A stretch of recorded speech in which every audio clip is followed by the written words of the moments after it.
All right, everybody, welcome. The grand day has arrived after much great preparation and work put in by many people here, Guy Hoskins not least. But before I begin to say anything right now about our conference, I want to first acknowledge the Algonquin Nation, whose traditional and unceded territory we are gathered upon today. Okay. To everybody else, welcome. I'm glad to see you here in the room. Glad to see that we have a lot of people online as well. I'm looking forward to the next 2 days here, spending some time with you, spending some time with our research group. This is the first inaugural conference of the Global Media Internet Concentration Project. We're really glad to have you here.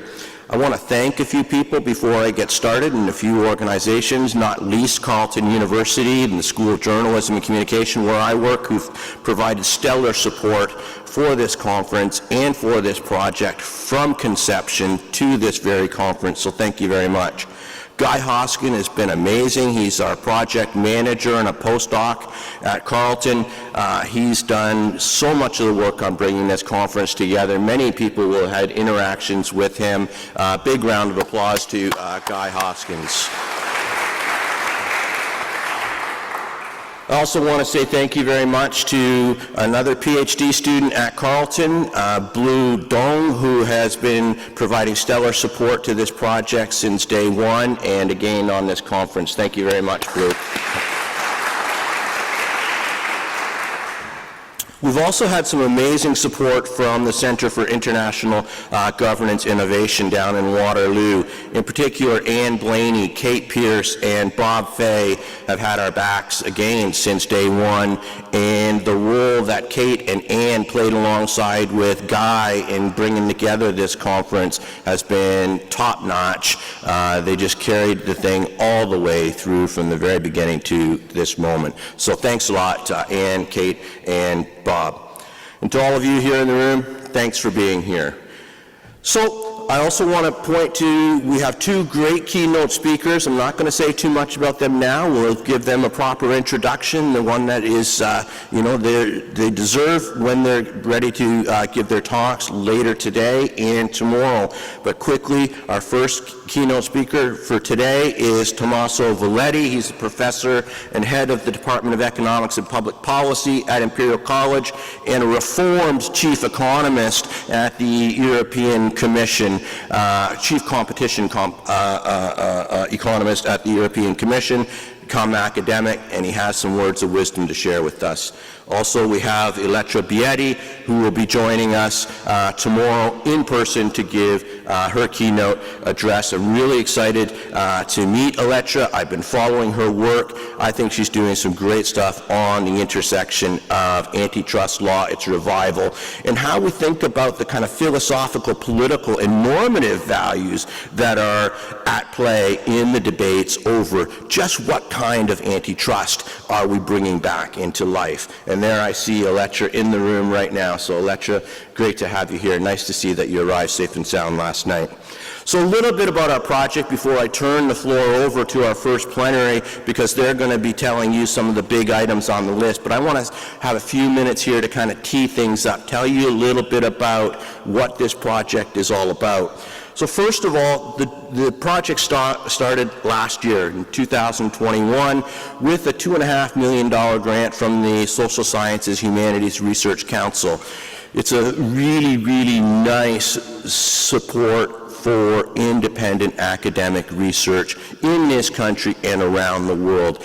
And I cannot thank SSHRC and the people who vet these the applications enough. It's been an amazing set of support so far, so thank you very much.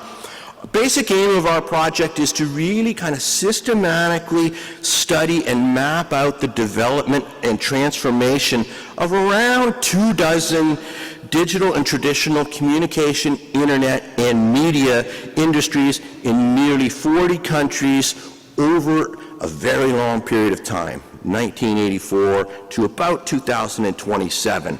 It picks up where an earlier iteration of this project, led by my friend, colleague, and associate director of this project, Ellie Noem. And that ended up in around 2015, and it culminated in, I would say, a landmark study that reviewed the state of media ownership and concentration around the world at that point in time. Ellie will have a few more things to say about that particular effort in our first session and some of the directions that we've gone since.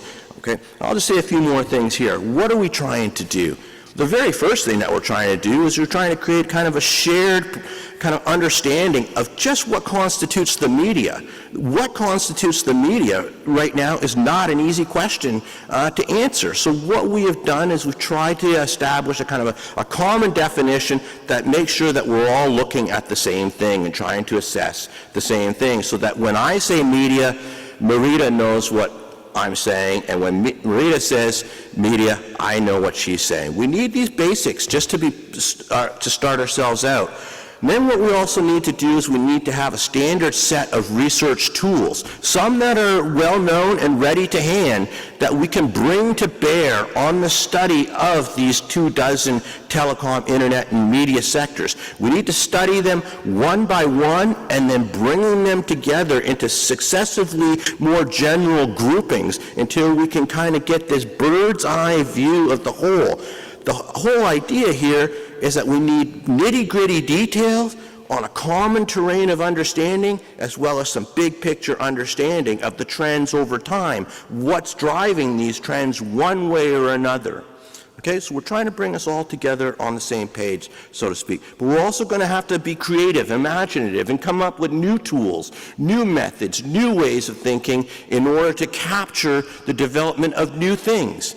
New things may be online video services. They may be digital games that are not so new anymore, but have really made it difficult for researchers like Afra Kerr in the room and David Nyborg in the room to basically understand these industries and their development over time since the get-go. What kinds of methodologies and ideas can we develop together as a team to help understand these things? And I'm looking out at my colleague Tracy Lorio, and I'm thinking data brokers here. I mean, of course they're important, but how important? How big are they? Who are they? What's their role within the media economy? These are questions that we need to address, and we need this collective effort to kind of bring ourselves together to do so. All right? We want to inform and stimulate public debate and, inshallah, influence policy developments through our work. We want to make this work as much public-facing as possible. This is not just an esoteric academic exercise. This is an exercise to basically get knowledge into the classroom and out into the streets, into public domain, public debates, into the policy arenas, and hopefully have some influence, hope to shape some of the really lively and highly contested public debates and policy debates that are now taking place around this particular issues. There's also, I'd say, a half a dozen key issues that are basically staring us in the face right now, prompting us into action, begging for the kinds of research that my friends in this project and colleagues from around the world are all engaged in. I think this handful or half a dozen key themes, we find them in different manifestations, maybe different timing, but some common actors in different countries around the world. So first thing, and this here is just, it's obvious to anybody that does this kind of research. I'm looking out at my friend and colleague Guillermo and Anna and Rodrigo, and I say, how's the data availability in, Mexico, Argentina, and Chile, and then I'm looking over at Tacumbo in Nigeria. How's the, the data availability there for newspaper ownership, revenue, market share, and so on and so forth? This question applies around the world, and it applies here in Canada as well, quite frankly. Okay, so that's one thing. We've got a whole new roster of internet companies, and you think, we live in an age of information abundance. We no longer live in an age of information scarcity. But as we live in an age of information abundance, one of the great ironies is that it's becoming more and more difficult to get access to good, quality, reliable, comprehensive, intelligent data. More and more basically useful data is falling out of the company's annual reports. In Canada, we used to be able to get great insights, let's say good, let's not overstate things, good insights into the major telecom players, major segments of activity in the internet access business, in mobile wireless, plain old telephone service, and everywhere else. Well, now they've just kind of rammed many of these things together and in an omnibus category outside of mobile wireless, and trying to tease things apart is extremely difficult. Try to figure out what Google YouTube Premium revenues are in the United States, let alone in Canada or in Chile or in the United Kingdom or anywhere else. I was talking with Jason the other day about this. You know, so these great companies have become omnipresent in our daily lives, and they hold themselves out as the way of organizing knowledge of the world and for everybody. But when it comes to peering inside their own machine, it's a black box. We need to take apart the black box, both of technology and of corporate entities, and that's what this job is all about. Media ownership and concentration is always a hotly contested issue, and it's often ideologically driven.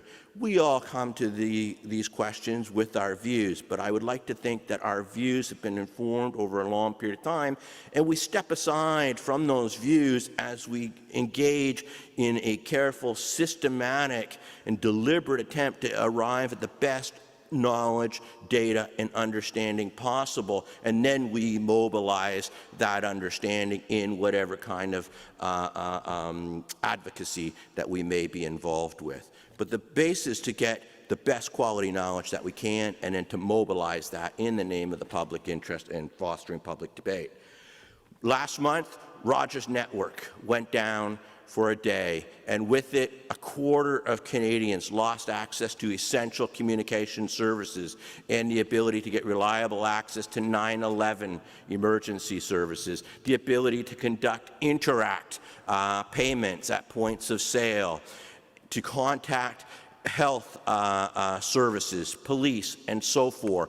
Essentially, what we saw is the enormous risk that comes with depending upon a small number of very large providers for essential public communication services.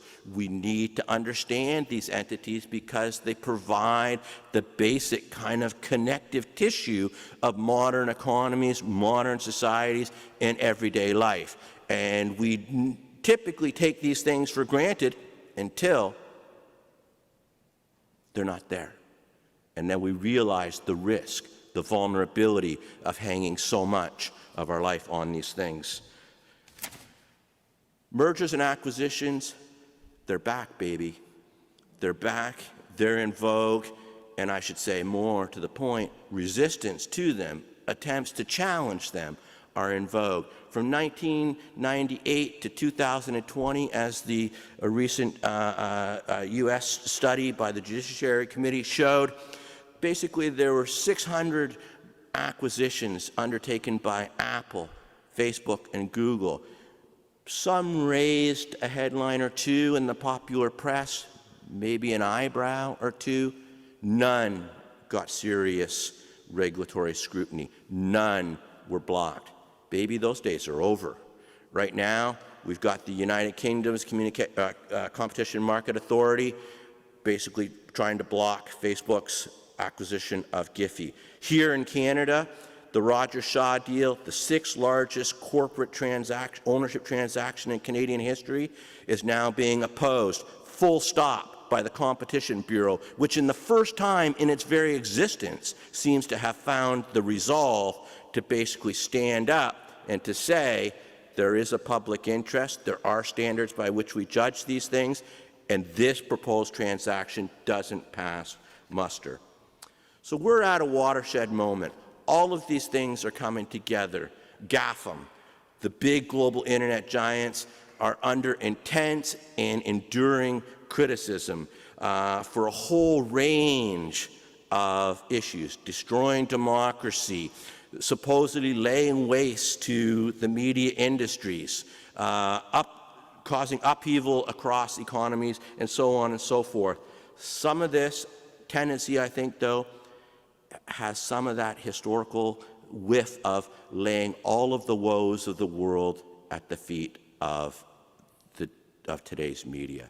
I think one of the jobs of this project is to basically parse which of the criticisms, which of the kind of the measures of these companies' influence on daily lives and their dominance actually holds water, and which ones do we have to put aside as so much hyperbole that may be being mobilized as a way of defensively protecting incumbent interests. Okay? So we have a lot in front of us. The legislative agenda in countries around the world like Canada and Australia, in Europe, I believe in Chile, I believe in Argentina, and throughout Latin America, and in China and India, is basically now full of proposals to basically have a reset in terms of competition policy, antitrust law, and communication regulation. This is a kind of a once-in-a-lifetime moment. It's a constitutive moment, a critical juncture in which choices that are made today and in the near future are going to lay down a path that is going to have an influence for decades to come if the lessons of history around broadcasting and telecom regulation is our guide. So with that, I am going to leave the stage and I'm going to turn it over to our first plenary, which will be moving up here right now, and I see them taking their place. So thank you very much.